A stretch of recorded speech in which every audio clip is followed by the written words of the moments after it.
ചന്ദ്രബോസ് കൊലക്കേസിൽ കുറ്റപത്രം നാളെ സമർപ്പിക്കും. 27-ലേറെ ശാസ്ത്രീയ തെളിവുകളും 100-ലേറെ സാക്ഷിമൊഴികളും ഉൾപ്പെടുത്തിയാണ് കുറ്റപത്രം തയ്യാറാക്കിയിട്ടുള്ളത്. നാളെ വൈകിട്ട് കുന്നംകുളം കോടതിയിൽ കുറ്റപത്രം സമർപ്പിക്കാനാണ് നീക്കം. അതേസമയം നിസാമിന്റെ ഭാര്യ അമലിനെ കേസിൽ 11ാം സാക്ഷിയായാണ് ഉൾപ്പെടുത്തിയിട്ടുള്ളത്.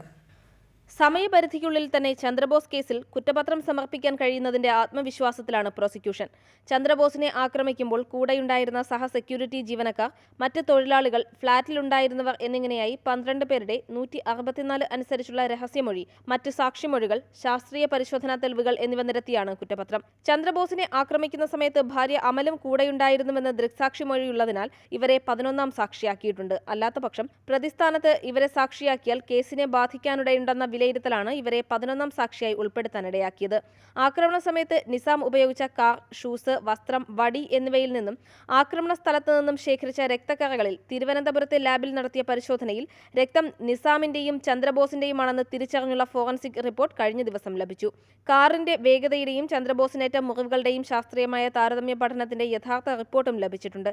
ശാസ്ത്രീയ പരിശോധനാ ഫലങ്ങൾ, സാക്ഷിമൊഴികൾ, കണ്ടെടുത്ത അന്വേഷിച്ച തെളിവുകൾ, വിശദാംശങ്ങൾ എന്നിങ്ങനെ 3 ഭാഗങ്ങളായി തരംതിരിച്ച് ഒന്നിച്ചു ചേർത്തുള്ളതാണ് കുറ്റപത്രം. സ്പെഷ്യൽ പ്രോസിക്യൂട്ടർ അഡ്വക്കേറ്റ് ഉദയഭാനുവിന്റെ നേതൃത്വത്തിൽ ഇന്നലെ വൈകിട്ടോടെയാണ് കുറ്റപത്രത്തിന് അന്തിമ രൂപം നൽകിയത്. നമ്മുടെ ഇപ്പോഴത്തെ ഒരു ധാരണ അനുസരിച്ച് 12ഓളം സാക്ഷികൾ ഇതുമായിട്ട് നേരിട്ട് ബന്ധമുള്ള ആളുകളുണ്ട്. സംഭവ മഹസറുകളടക്കമുള്ള സാക്ഷികൾ കുറെ ഏറെയുണ്ട്. എല്ലാം കൂടി ഏകദേശം ഒരു 100ഓളം പേര് വരും. ഏപ്രിൽ 10 മുതൽ മെയ് അവസാനം വരെ കോടതി അവധിയായതിനാൽ വിചാരണ നീണ്ടുപോകുമെന്ന ആശങ്കയുള്ളതിനാൽ അവധിക്കാലത്തും വിചാരണ നടക്കാനുള്ള പ്രത്യേക സംവിധാനം ഒരുക്കണമെന്നാവശ്യപ്പെട്ട് കോടതിയിൽ അപേക്ഷ നൽകാനും പ്രോസിക്യൂഷൻ തീരുമാനിച്ചിട്ടുണ്ട്. റിപ്പോർട്ടർ, തൃശൂർ.